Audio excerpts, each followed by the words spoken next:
లూకా సువార్త 21వ అధ్యాయము 22వ వాక్యం. మీకు విశ్వాసమున్న ఎడల మీరు ప్రార్థనలో ఏమి అడిగినను దానిని పొందుదురు. ప్రియులారా,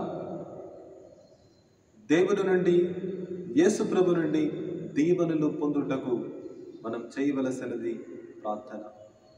విశ్వాసముతో కూడుకున్న ప్రార్థన. అటువంటి ప్రార్థన దేవుడు వింటారని ఇదిగో వాక్యం మనకు సెలవిస్తుంది.